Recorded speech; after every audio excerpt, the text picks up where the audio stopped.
하나님께서 죄된 세상과 구별해서 사람들을 거룩하게 하시고 또 그 안에 쓰일 기구들도 성별하여서 거룩하게 하시는 말씀을 우리가 지금 보고 있습니다. 유대인의 전승에 의하면 아론에게 기름을 붓는 방법과 그냥 일반 아론의 자손들, 그냥 보통 제사장들에게 기름 붓는 방법이 다르다 그래요. 오늘 말씀도 그죠? 아론에게 관유를 또 머리 위에서부터 붓잖아요. 근데 아론 자손들의 경우에는 그냥 손가락에 찍어서 앞머리에 이렇게 발랐다 그래요.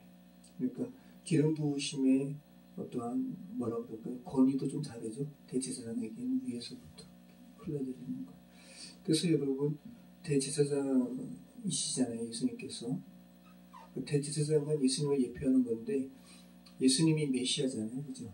메시아가 뭐냐면 기름 부으심 받은 사람들인 거예요. 한마디로 오늘 말씀은 정말 성막이라는 바운더리에 존재하는 모든 성물과 사람이 거룩하게 되어버리는 말 그대로 거룩의 세계를 지금 저희가 지금 보고 있습니다. 오늘 특별히 모세에게 명령하신 것과 같았더라 라는 표현이 9절에 있고요. 그죠? 9절에 그의 머리에 관을 씌우고 그 관 위 전면에 금패를 붙이니 곧 거룩한 관이라 여호와께서 모세에게 명령하신 것과 같았더라. 그리고 13절에 모세가 또 아론의 아들들을 데려다가 그들에게 속옷을 입히고 띠를 띄우며 관을 씌웠으니 여호와께서 모세에게 명령하신 것과 같았더라. 그리고 또 레위기 8장 5절 말씀도 마찬가지죠. 모세가 회중에게 이르되 여호와께서 행하라고 명령하신 것이 이러하니라 하고. 그러니까 한마디로 이야기하면 뭐예요? 하나님께서 모세에게 명령하신 그대로 다 이루어졌다는 거거든요. 그럼 이 말씀이 의미하는 바는 창세기 1절 말씀과도 똑같은 거예요. 창세기의 말씀과 창조기사 말씀과 하나님께서 명령하시니 하나님께서 말씀하시니 그대로 되니라. 이 창조세계 회복이에요. 그죠? 죄 이전의 상태보다 더 완전히 새로운 어저께 그 힘은 완전히 쉬게 된 것처럼 이런 부분이 모세오경에서 출애굽기 표현에서도 13번이나 나오거든요. 출애굽기는 말 그대로 성막을 하나님께서 모세에게 식양대로 보여주시고 그죠? 모세는 식양대로 다 이행해가지고 성막을 짓잖아요. 그 표현에 하나님의 말씀대로 되니라 하나님의 말씀대로 되니라 라는 표현이 13번이나 나와요. 그럼 가만히 보면 성막은 어떤 바운더리잖아요. 건축물이잖아요. 그죠? 그러니까 하나님께서 지시하신 공간이 그대로 이루어짐에 하나님의 말씀대로 되니라. 그리고 오늘 말씀은 하나님께서 세우신 사람에 관해서 그죠? 그대로 이행하니라. 그대로 되니라. 그러니까 하나님께서 공간과 하나님께서 또 지으신 사람의 부분에 하나님께서 말씀하신 그대로 되니라. 창조기사와 똑같은 거예요.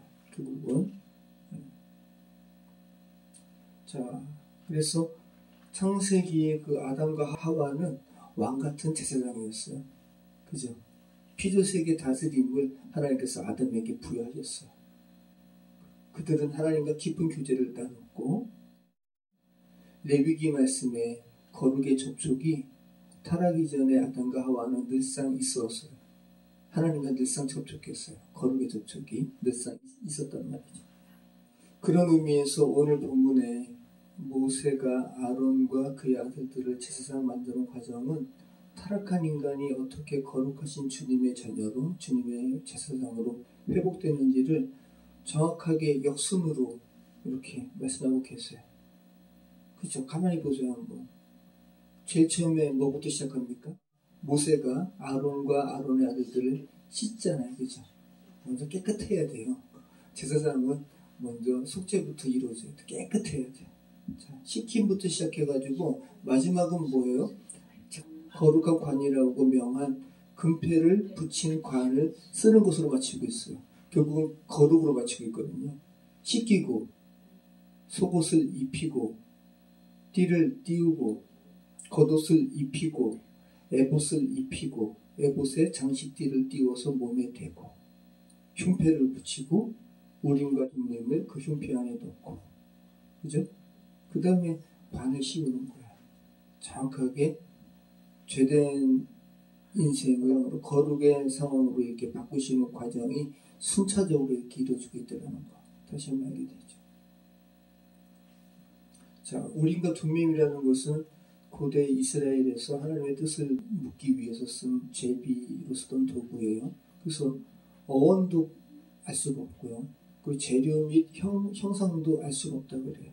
어떤 사람은 나무 조각이나 막대 모양의 제비 뽑기에 관련된 도구일 것이다. 이렇게 이야기하는 이들도 있고, 또 어떤 이들은 주사위일 것이다. 이렇게 이야기하는 이들도 있습니다. 모두 추측에 지나지 않고 정확하게 뭔지 몰라요. 그런데 우림과 둠밈은 정확하게 하나님의 뜻을 묻는데 그것이 굉장히 단순했다고 그래요. 이것이 가합니까? 아니면 하면 안 됩니까? 라는 이런 단순한 부분에서 우림과 둠밈을 이렇게 사용했다고 그래요. 자, 근데 우림과 둠밈은 다윗 왕조 이후에는 사용되지 않았습니다. 그 이후에는 선지자에게 주님께서 직접 말씀하셔가지고 선지자를 통한 계시를 허락하셨기 때문에 우림과 둠밈은 사용되지 않았어요. 자, 그러면 이렇게 우림과 둠밈이 이렇게 대제사장 흉패 안에 있고, 근데 이런 가운데서 모세는 정말 대단한 사람이죠. 모세는 하나님과 대면해서 하나님의 말씀을 그대로 듣고 정말 대단한 사람입니다. 구약에서 예수님을 예표하는 인물이 모세이기도 하죠. 자, 저와 여러분이 하나님의 말씀에 순종할 때 하나님의 말씀 그대로 되니라, 그대로 이행하니라, 이 부분에 여러분 집중하시기 바라요. 저와 여러분이 하나님의 말씀에 순종할 때 우리는 천지창조에 하나님의 말씀의 권위가 온전히 서 있는 그 시간 속으로 저희도 들어가는 겁니다. 그죠? 창조 세계의 거룩의 세계로 저희가 또 들어가는 거예요. 그래서 저와 여러분의 우리의 삶의 온전한 치유와 회복은 그죠? 하나님의 말씀의 권위 아래 있을 때 우리의 삶의 온전한 치유와 회복이 있을 줄 믿습니다. 모쪼록 저와 여러분의 자녀의 삶에 이러한 온전한 치유가 있기를, 그들이 정말 하나님의 말씀의 권위 아래 있기를 소망 기도하겠습니다.